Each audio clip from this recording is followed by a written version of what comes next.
top party officials, headed by President and Commander-in-Chief Julius Malema, attended today's EFF Free State Extended Provincial Command Team (PCT) meeting. Please kindly subscribe to our YouTube channel, turn on the notification bell so as to get all our updates. Speaking during the function, Malema, who is now formally in charge of the Free State, carried on the party's efforts to bolster its provincial organizations and mobilize supporters ahead of upcoming major events. Both grassroots activists and prominent EFF executives attended the conference as part of the organization's objective to maintain unity among members and improve organizational capacity across provinces. Malema, who is well known for his passionate speeches and strong leadership, reiterated the EFF's commitment to land reform, economic emancipation, and service delivery, which have been essential components of the organization's agenda. Malema's fans and bystanders saw that he had shed a significant amount of weight before to the meeting, which sparked debate on social media. Some followers expressed their concerns, but others were more critical of the leader's dedication to his well-being. While Malema has been occupied with facing off political rival Gayton McKenzie, his critics have made jokes about former President Jacob Zuma trying to remove EFF members from the organization.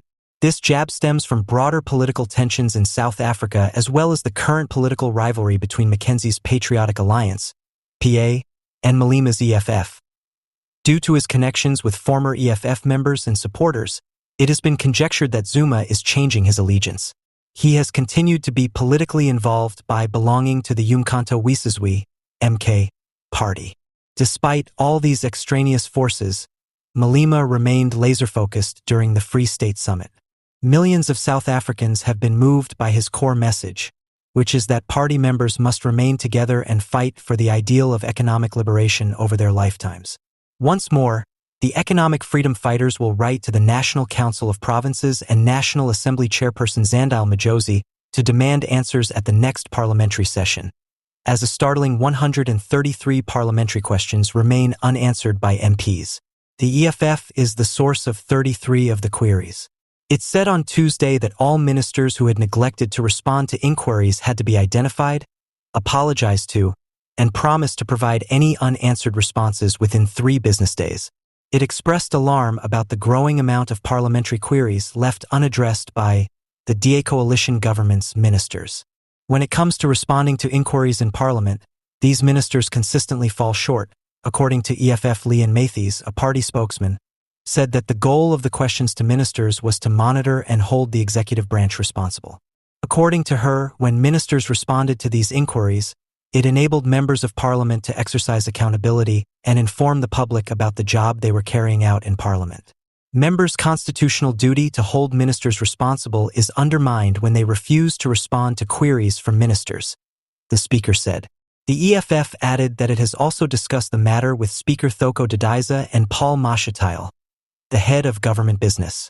Thamin Tontine, a member of the Gauteng PEC, said that the ANC's renewal was an act of defiance rather than an issue.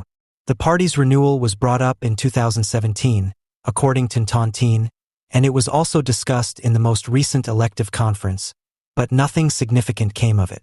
The challenge of regeneration has transformed into a willful disregard. For the ANC, it's a question of do or die when it comes to rebirth. He went on, if the African National Congress is an organization made up of people, then it ought to be a high-caliber organization. According to Tontine, an organization's performance would be improved and its people's quality would be determined by their caliber. In several instances, we have found that affluent individuals have purchased ANC chapters. For this reason, we shall put dubious individuals in charge of certain places. Thabo Mbeki, the former president, said last week that the party would die if it did not renew. During a discussion held at UNISA last week, Mbeki discussed the current state of politics and the party's declining popularity. He claimed that in order to rid the ANC membership of corrupt individuals, an audit was essential. The ANC keeps saying at these conferences that the quality of our membership is declining, which means that many people who identify as ANC members are actually not ANC members because they disagree with the organization's goals and value system. Anything goes, therefore the ANC's renewal process has to include an audit of this membership. Who are these individuals calling themselves ANC members?